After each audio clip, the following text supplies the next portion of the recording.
guys, welcome back again to my channel, Analytics. This is the part 3 of our Q&A on Data Privacy Act of 2012. And with me again is Dr. Rolando Lansigan. First, we would like to play the t-shirt, the polo shirt, sponsored by GK College. So thank you, Madam. What's the name of the president, sir? The president's name is Rosel Piri. She's the president of GK College in Global Knowledge Philippines. Mm-hmm. Thank you, ma'am, for this polo shirt. Okay, so meron ka na kailangan ka. Kalagay. We are in our part 3 of the Q&A on Data Privacy Act of 2012. Of course, no other than Dr. Rolando Lansigan and, of course, Analytics, Dr. Andy Zarabas. Okay, the first question is coming from Roberto Concepcion of Arroyano Pasig Campus. So what are the significance of implementing Data Privacy Act in every institution, company, and government agency? Okay, significance of implementing compliance, in particular to the Data Privacy Act of 2012, is that first, you will get competitive advantage because your data is being protected. Second is that your data will be secured because you have implemented the right compliance under the Data Privacy Act. And third is that the trust and confidence of the individuals who transact with the organization will be in the highest level of maturity because if I transact with your organization and I'm the data subjects, if you're compliant under the Data Privacy Act, that means that my data is will be protected. Okay, for our next question. Okay, our next question is coming from Professor Alex Badato Girigay from, this is from Mindanao, Northern Mindanao Colleges Incorporated. With regards to the online lending, how sure it is that the data being gathered from clients are safe and that it won't be used for any fraudulent purposes? Okay, under the Republic Act 10173, yun na nga, a lot of this, kung nabasa niyo yung latest news about these lending apps, there are 62 lending apps who were subjected for investigation and eventually for filing of criminal charges because the personal information of all those who transact, all those who downloaded the apps and availed of the loan application, these lending apps were involved with what do you call it, campaign shame, wherein if you borrow loan from my lending apps, that means if you fail to give the right payment to me, ang ginagawa ng iba, pinapahiya ka. Papahiya kita sa mga nasa phone. Ganon. So it's not secured anymore. Okay. That's why the National Privacy Commission has stepped in terms of implementing what is written in the law, and a lot of these cases were already filed at the National Privacy Commission. Okay, so next question.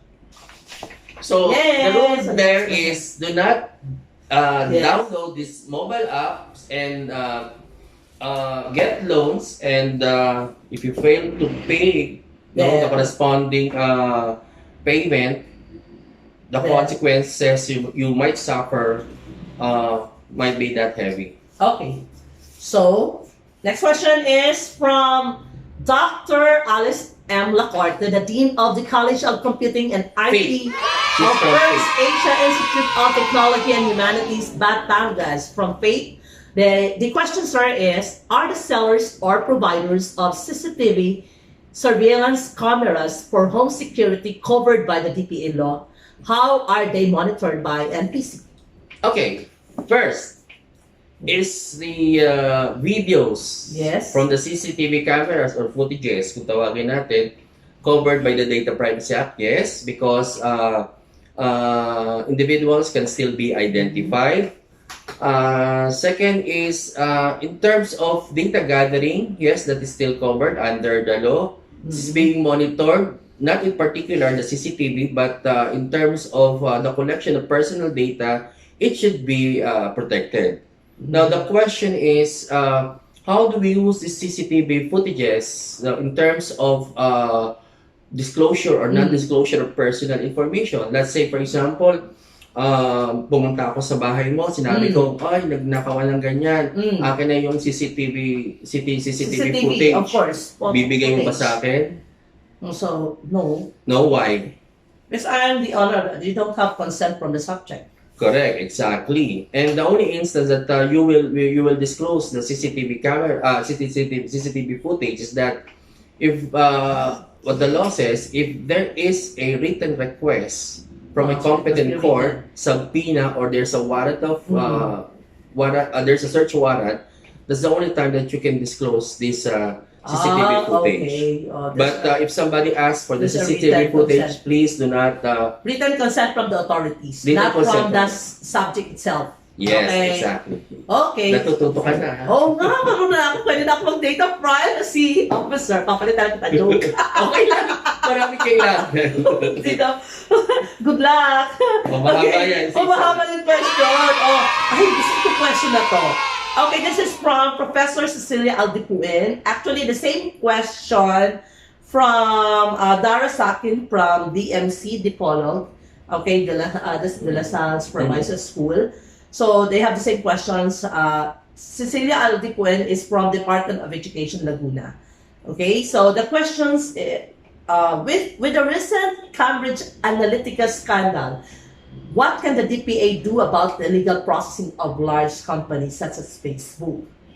That's the question.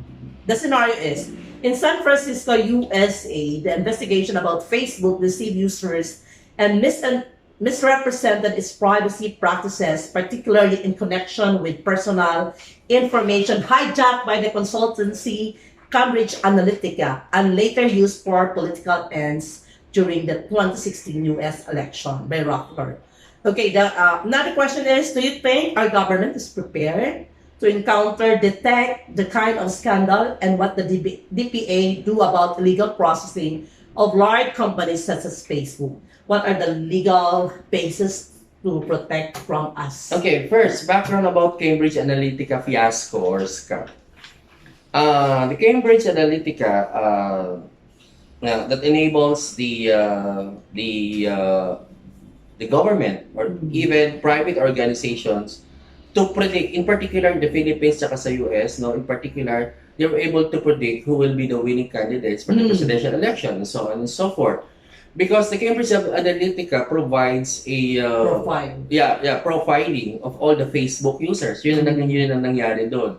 Ang tanong is the DPA ready? The Data Privacy Act, in particular in the Philippines, ready or prepared? I cannot answer for the National Privacy Commission because I am not the commissioner of the NPC.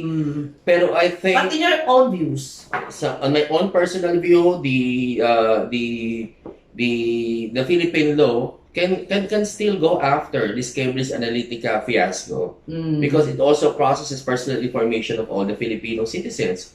Ang nangyari lang is that how will you foresee a country like the Philippines who are heavy users of Facebook? Yes. Ang daming businesses especially na nandiyan. Tapos biglang Facebook. mawawala yung Facebook. Papalitan ko ng analytics. Pwede. Yun na nga. Although may batas tayo, pero yun na nga, pag-aralan din natin yung batas in terms of its implementation, baka mamaya makaka-apekto sa economics sa economy ng at mawawala na yung connectedness, businesses that are attached to Facebook.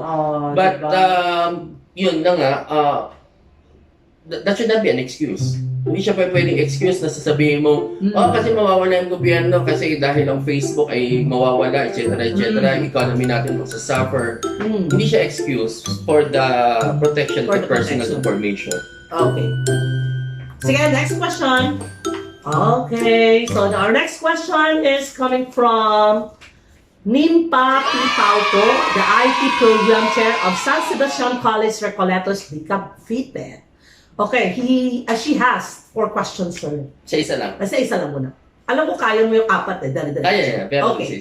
Number 1, is there a necessity to have a data protection officer? What are the roles and accountabilities, and to whom the DPO directly under ICT or at the president? Actually, we have already discussed this one, no, in our previous First vlog. vlog. But I think for this part 3 of our Q&A, Pero sagutin pa rin natin yes, siya. sagutin pa rin So, ang natin. tanong, is there a necessity to have? Yes, there's a necessity to appoint. Kasi yung one of the first pillar of compliance is commit to comply, appoint a data protection officer. So, all organizations must appoint a data protection officer.